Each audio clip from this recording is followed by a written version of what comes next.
Assalamualaikum warahmatullahi wabarakatuh. Innal hamdalillah nahmaduhu wa nasta'inuhu wa nastaghfiruh wa na'udzubillahi min syururi anfusina wa min sayyiati a'malina. May yahdihillahu fala mudilla lahu wa may yudlilhu fala hadiyalah. Asyhadu an la ilaha illallah wahdahu la syarikalah wa asyhadu anna Muhammadan abduhu wa rasuluh. Allahumma sholli ala sayyidina Muhammad wa ala ali sayyidina Muhammad kama shallaita ala sayyidina Ibrahim wa ala ali sayyidina Ibrahim wa barik ala sayyidina Muhammad wa ala ali sayyidina Muhammad kama barakta ala sayyidina Ibrahim wa ala ali sayyidina Ibrahim fil alamin innaka Hamidum Majid. Rabbi shrah li sadri wa yassir li amri wahlul 'uqdatam min lisani yafqahu qawli. Amma ba'du. Hadirin hadirat jamaah kaum muslimin wal muslimat yang dirahmati oleh Allah Subhanahu wa taala dimanapun Anda berada. Nah, kali ini saya akan membacakan hadis yang terdapat di dalam kitab Bulughul Maram Babul Haid, yaitu hadis nomor 144 yang mana hadis ini diriwayatkan dari sahabat Rasulullah, dari Anas bin Malik radhiyallahu anhu. Wa an Anasin radhiyallahu anhu annal yahuda kan au kanat idza hadatil mar'atu fihim la yu'akiluha faqala an-nabiyyu isna'u kulla syai'in illa nikaha, rawahu Muslim. An Anasin radhiyallahu anhu, dari Anas bin Malik radhiyallahu anhu, semoga Allah meridhoinya, annal yahuda, sesungguhnya tradisi kaum Yahudi pada saat itu kanu au kanat, yang mana ada pada mereka itu, idza hadatil mar'atu, apabila seorang wanita mereka itu haid, fihim, di kalangan mereka, lam yu'akiluna, maka mereka tidak makan bersama wanita-wanita yang haid tersebut. Faqala Nabi, maka Rasulullah sallallahu alaihi wasallam bersabda, isna'u, berbuatlah kulla syai'in, apa saja terhadap wanita-wanita Yahudi tersebut, illa nikah, kecuali nikah atau berhubungan badan. Jadi kalau sudah berhubungan badan maka itu tidak boleh. Kalau misalkan memberi makan dan lain sebagainya, ya nggak ada masalah. Kita memberi makan wanita Yahudi yang memang pada waktu itu kondisinya tidak diajak makan oleh keluarganya karena dia haid. Makna keseluruhannya adalah Allah menjadikan umat ini sebagai umat yang pertengahan, ya, yang adil, wasotiyah. Jadi kalau misalkan di Indonesia sekarang mengetapkan umatan wasotiyah, ya memang sudah ada zaman dulu. Jadi istilahnya payung hukumnya pun ada, dan agamanya sebagai agama yang paling terhormat dan paling pemurah. Dan juga agama Islam ini adalah agama yang masuk akal logika sebenarnya, ya, masuk akal logika, walaupun nanti ada beberapa hukum yang tidak bisa dilogikakan, kayak contohnya sholat, kemudian zakat, puasa, haji dan lain sebagainya di situ. Maka diperbolehkan bergaul dengan wanita haid dalam hal makan, minum, dan tidur. Nah, jadi kalau tidur sama-sama wanita yang haid, istri kita lagi haid, kita tidur sama-sama, itu tidak ada masalah. Tetapi di sini larangannya adalah dilarang melakukan bersetubuhan dan bersenang-senang di antara pusar dan lutut sebagai tindakan preventif, ya. Jadi pusar dan lutut ya istilahnya raba-rabakan yang bagian vital itu ya nggak boleh lah, seperti itu kan, jaga-jaga seperti itu. Kemudian ketentuan ini merupakan hukum yang adil dan tengah-tengah lah, kayak gitu ya, dan pertengahan seperti itu. Jadi wasatiyah. Nah, makanya kalau misalkan teman-teman melihat suatu kemungkaran dan lain sebagainya seperti itu yang terjadi di lingkungan teman-teman, maka kalau misalkan teman-teman melihat seperti itu, kejadian seperti itu, coba dilihat dulu daripada kaidah hukum fikihnya, syariahnya seperti itu. Nah, contoh misalkan ada ada orang mau melakukan perzinahan seperti itu. Nah, maka yang dicegah terlebih dahulu ya jangan sampai mereka melakukan hal seperti itu. Ya kan, bukan berarti ditonton, diintip dan lain sebagainya. Itu malah nggak boleh atau dibiarkan. Itu namanya membiarkan suatu kemungkaran, dicegah. Atau misalkan di suatu perkampungan lazim terjadi seperti itu, ada sebuah prostitusi dan lain sebagainya, laporkan saja ke bagian kepolisian di situ, ke orang-orang yang mempunyai kewenangan. Di situ diatur, di situ kan, misalkan mau ditutup atau gimana seperti itu. Jangan sampai main hukum sendiri seperti itu, mentang-mentang ada suatu kemungkaran kemudian kita lakukan tindakan preventif. Tindakan yang memang tidak terpuji itu nggak boleh seperti itu ya. Jadi hukum agama Islam pun juga mengatur hal-hal yang patut kita lakukan. Adapun orang-orang Nasrani memperbolehkan segala sesuatu terhadap wanita yang haid, termasuk bersetubuh seperti itu. Karena kalau orang-orang Nasrani itu nggak ada masalah, mereka berhubungan bersetubuh itu dengan wanita yang haid. Nah, orang-orang Yahudi membebankan penderitaan kepada mereka dengan cara mengisolasi mereka dalam segala keadaan itu. Nah, jadi istilahnya nggak boleh makan bersama, bahkan hidup seumah pun nggak boleh kayak gitu ya. Jadi dikeluarkan dari rumahnya, nggak boleh lah hidup serumah kayak gitu. Lalu datanglah Islam sebagai agama yang adil dan pertengahan antara terlalu bebas dan terlalu dikekang seperti itu. Kalau Nasrani ya semua halal ya kan, semua sikat. Nah, kalau orang Yahudi semua dikekang, diisolasi, kemudian maka syariat agama Islam mengatur mengambil jalan tengah. Ya seperti itu. Kita boleh makan sama-sama, makan bareng, kemudian tidur bareng dan lain sebagainya, tetapi tidak boleh menggaulinya. Seperti itu. Allah Subhanahu wa taala Maha mengetahui lagi Maha bijaksana. Nah, itulah aturan syariat agama Islam. Nah, jadi kalau ada yang mengatakan di luar logika di luar daripada syariat agama Islam, nggak usah didengarin, itu dibuang. Tapi kalau misalkan di situ ada landasan hukumnya, ada payung hukumnya di situ Al-Quran dan hadis, kemudian juga sesuai dengan apa yang dikatakan para ulama, itu ya teman-teman bisa tampung ke teman-teman bisa amalkan seperti itu. Kadang juga ada yang saya tidak sependapat dengan beberapa ustadz yang memang maksud saya itu terlalu vulgar di dalam menafsirkan Al-Quran dan hadis itu. Jadi terlalu terlalu frontal lah kayak gitu kan, Al-Quran hadis tanpa melihat dulu konteksnya. Ulama ini tanpa memperhatikan pandangan ulama ini juga berbahaya nantinya. Contoh mungkin yang saya tidak sependapat dengan Ustadz, saya boleh sebut namanya Ustadz Felix Siau. Nah, itu saya berbeda pandangan dengan Ustadz Felix Siau. Nah, kalau saya pendekatan saya sama ulama-ulama fikih, sedangkan beliau ya lebih kepada Al-Quran dan hadis. Nah, begitupun juga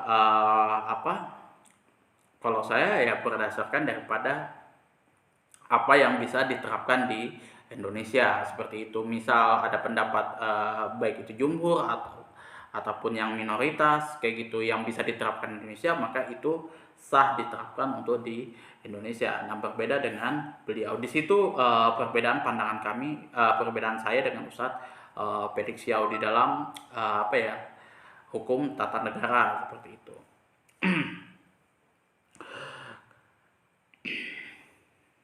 Nah, kalau kita analisis lafadznya menurut Imam Muslim, hadis ini lengkap seperti berikut ya.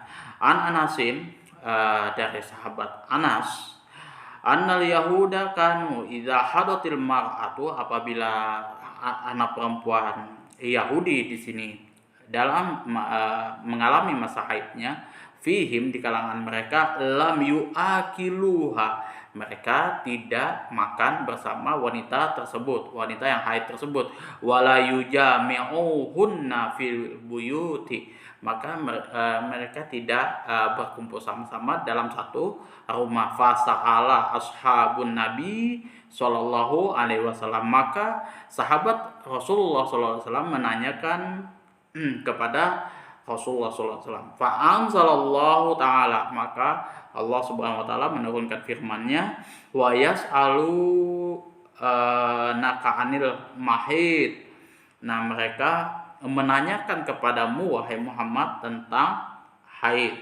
Qul huwa adza, katakan kepada mereka bahwa itu adalah kotoran. Fa'tazilun nisa fil mahid, maka jauhkanlah mereka dari wanita-wanita yang haid, al-ayah. Nah, maka di sini Rasulullah SAW bersabda, isna'u kulli syai'in illa nikah, maka berbuatlah kalian yang terhadap segala sesuatu, ya, terserah kalian kepada wanita yang haid kecuali nikah atau berhubungan badan. Fabalaghal dzalikal yahud, kemudian sampai kepada orang Yahudi, maka mereka mengatakan, ma yuridu hadza rajul ayyada min amrina syai'an illa khalafana fihi, yang mana laki-laki ini sesungguhnya tidak menginginkan, tidak ingin membiarkan perkara kami dari sesuatu itu, illa khalafana fihi, kecuali yang bertentangan di sini. Faja'a asayyidu, faja'a, maka di sini datang Asyad ibnu Hudair wa Abbad ibnu Bisri faqala.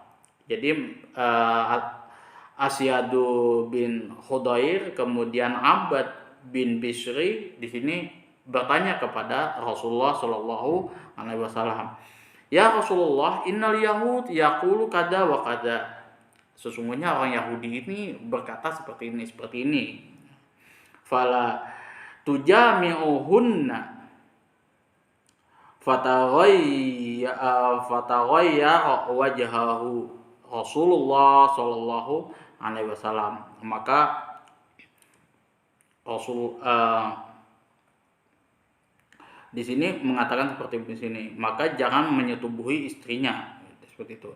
Fataghayya, maka wajah Rasul, fataghayya wajhu Rasulullah sallallahu alaihi wasallam,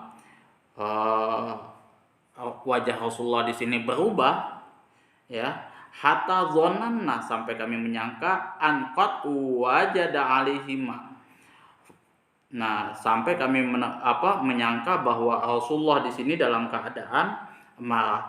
Fa kharaja fastaqbiluhuma hadiyatum min labanin ila Nabi sallallahu alaihi wasallam fa arsala fi asarihim fasaqahuma fa'arafa allam yajid alaihim. Di sini artinya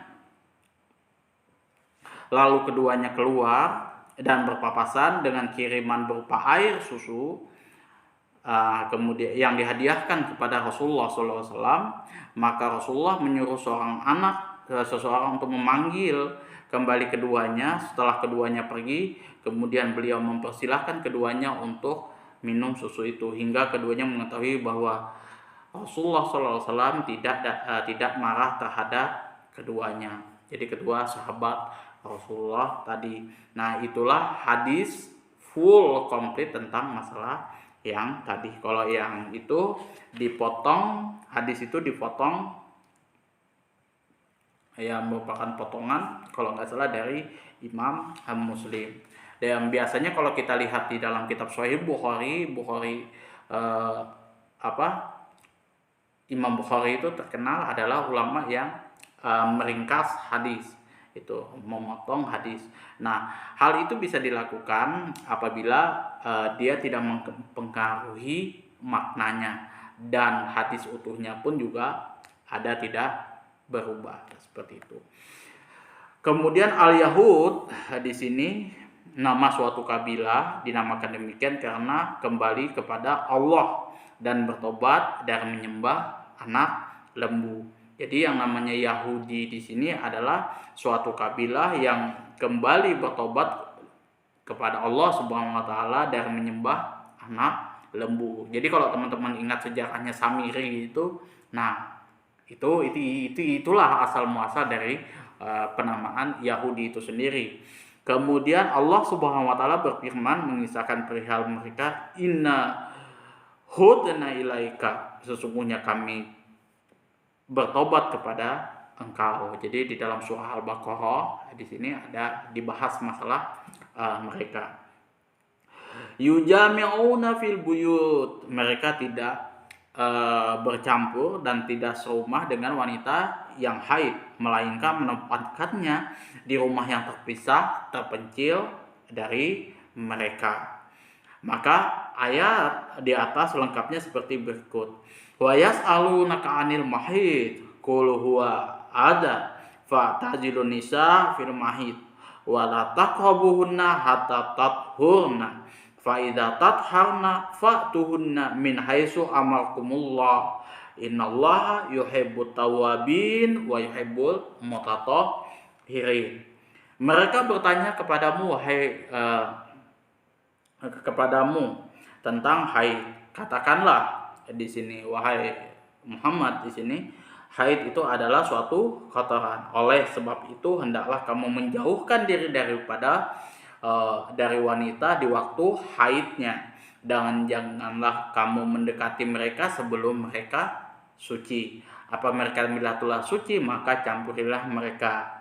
Nah, di tempat yang diperintahkan oleh Allah Subhanahu wa taala kepada kamu, sesungguhnya Allah menyukai orang-orang yang bertobat dan menyukai orang-orang yang menyucikan diri. Nah, itu full komplitnya dari ayat Al-Qur'an tadi. Kita bisa temukan di dalam kitab di dalam Al-Qur'an surah Al-Baqarah ayat 222. Al-Mahid di sini adalah haid, yang juga diartikan sebagai masa haid. Kemudian huwa adzan adalah maknanya kotoran yang mengganggu manusia karena warnanya buruk, baunya tidak enak, ia pun najis dan membahayakan. Membahayakan di sini dalam konteks ya istilahnya untuk kesehatan, kemudian juga untuk kebersihan dan lain sebagainya di sini. Lafaz azan dinakirohkan untuk menunjukkan makna sedikit. Jadi azan di sini dia nakiroh. Kalau ma'rifah itu ada tambahan alif lam. Fa'tazilun nisa fil mahid, maka janganlah kamu mencentubuhi, maksudnya di sini. Maksudnya menjauhi wanita di sini maksudnya bukan arti dia dipencilkan, diasingkan seperti itu, tapi janganlah kalian menyetubuhi mereka di masa haidnya. Tetapi ada sebagian sahabat yang berpahaman bahwa memisahkan mereka secara mutlak hingga menyangkut tempat tinggal, lalu sesuatu yang sangat menyengat, sedangkan pakaian sedikit. Apabila mereka mementingkan mereka, niscaya semua ahli bait yang lainnya akan binasa kedinginan. Salah. Ada sebagian sahabat yang berpahaman bahwa memisahkan mereka secara mutlak hingga menyangkut tempat tinggalnya. Lalu suatu kaum dari kalangan orang Badui mengatakan, wahai Rasulullah, dingin sangat menyengat, sedangkan pakaian sangat sedikit. Apabila kami mementingkan mereka, niscaya semua ahli bait yang lainnya akan binasa kedinginan. Dan jika kami mementingkan ahli bait, niscaya wanita yang haid akan binasa. Maka Rasulullah di sini bersabda, sesungguhnya kalian hanya diperintahkan untuk tidak menyetubuhi mereka. Jadi pada waktu itu sahabat Rasulullah ada yang mendengar ayat ini langsung dipisahkan dari dari rumahnya. Kemudian orang Badui melaporkan kan, kalau misalkan kami pentingkan diri kami ya kami meninggal, kalau misalkan kami pentingkan wanita itu maka kami meninggal, kalau kami pentingkan diri kami maka wanita yang haid itu meninggal.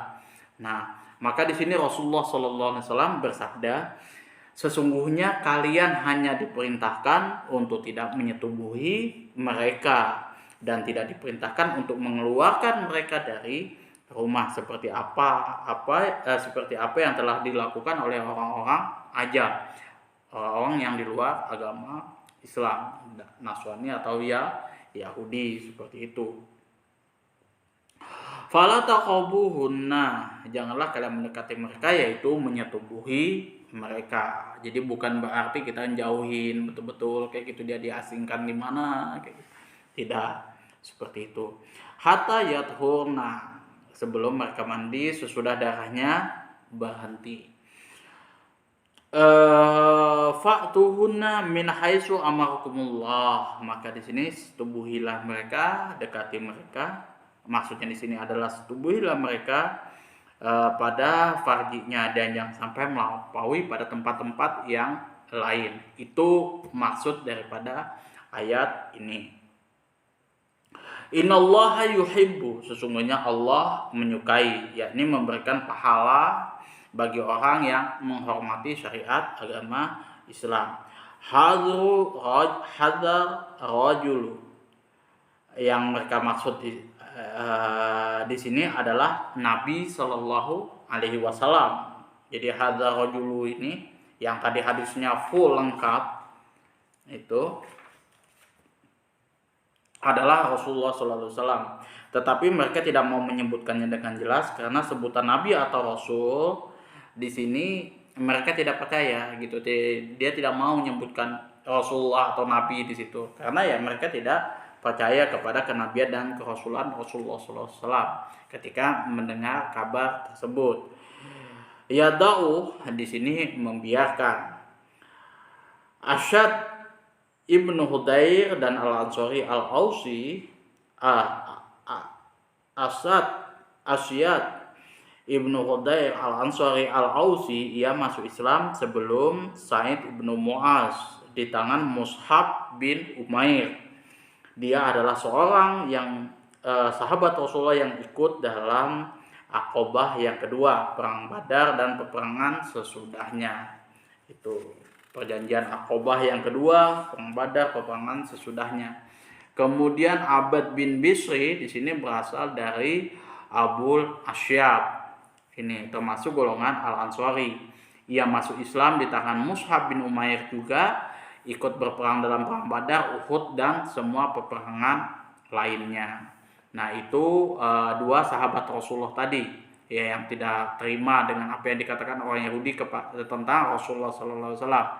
Taqulu kadza wa kadza, yakni mengenai pendapatmu yang bertentangan dengan mereka. Dalam hal boleh makan minum, bergaul dengan wanita yang haid. Nah, seperti itu. Jadi pandangan daripada Rasulullah SAW yang sudah dari Allah Subhanahu Wa Taala itu mereka tentang oleh orang Yahudi ya, seperti itulah kondisinya pada waktu itu kan. Dan mereka tidak mau mengikuti apa yang menjadi pandangan Rasulullah SAW. Di situ berdasarkan apa yang diajarkan oleh Allah Subhanahu Wa Taala. Fatawayya wajhu Rasulillah sallallahu alaihi wasallam, maka berubahlah wajah Rasulullah SAW karena keduanya bertentangan dengan nas Al-Quran. Melalui ucapan mereka, apakah kami boleh menyetubuhi mereka? Seperti itu. Anqad wajada, beliau telah marah terhadap keduanya. Fastaqbalahuma, hadiyatun, keduanya kemudian keluar berpapasan dengan kiriman yang dihadiahkan kepada Rasulullah SAW. Fa'arsala fi asarihima, lalu Rasulullah SAW menyuruh seseorang untuk memanggil lagi keduanya. Setelah dipanggil, maka keduanya kembali kepada Rasulullah SAW.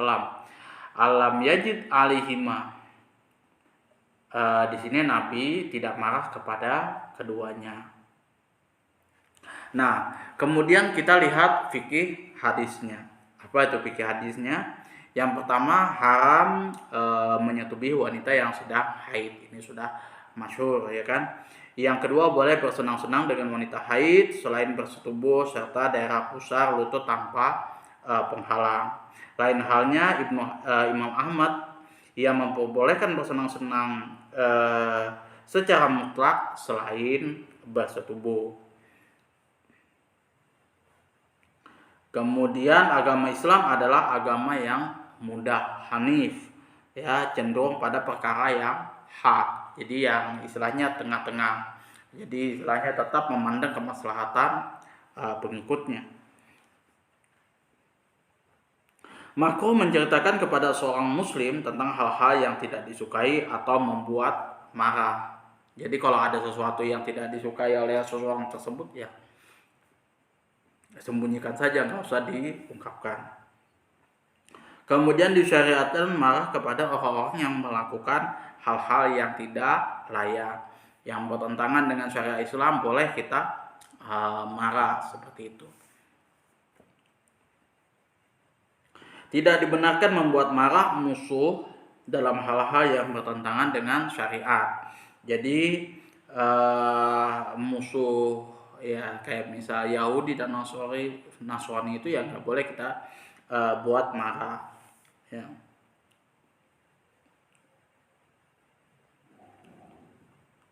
Disyariatkan menerima hadiah dan disunahkan untuk memisahkan sebagian untuk orang lain. Jadi kita mendapat hadiah, kita terima, kemudian kita bagi-bagi sama orang lain.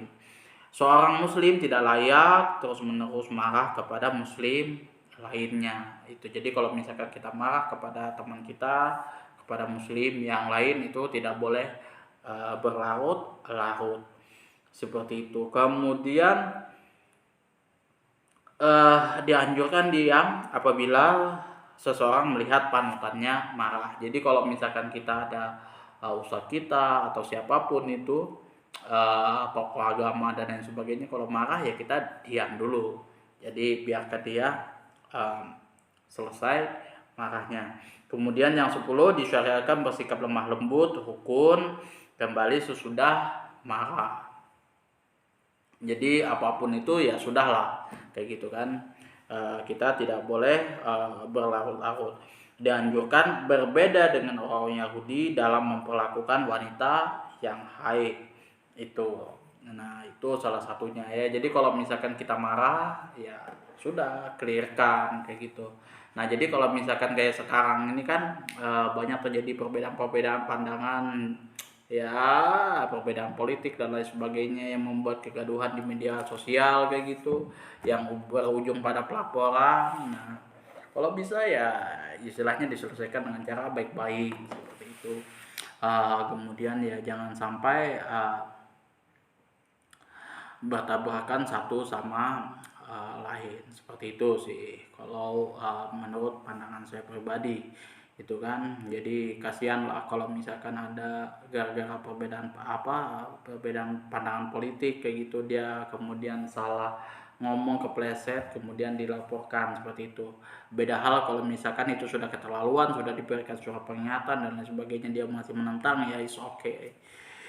Ya mungkin itu apa yang terjadi itu ya sudah yang terbaik ya teman-teman lakukan. Dan juga kepada siapapun ya kalau misalkan bermusuhan di sosial media, usahakan cuman bermusuhan di sosial media, tidak berlanjut kepada hal yang real kayak gitu. Kalau misalkan toh pun juga kita bermusuhan, itu jangan sampai berlarut-larut. Kalau bisa diselesaikan dengan cara yang baik-baik secepatnya itu. Faslihu bainakum. Itu saja yang dapat saya sampaikan, kurang dan lebihnya saya mohon maaf apabila ada kata-kata saya yang menyinggung hati teman-teman semuanya. Saya juga memohon masukan apabila ada beberapa penyampaian saya yang keliru, yang bertentangan dengan apa yang ada di dalam kitab ini, ya kan. Saya butuh masukan buat dari teman-teman semuanya. Akhirul kalam, wabillahi taufiq wal hidayah. Assalamualaikum warahmatullahi wabarakatuh.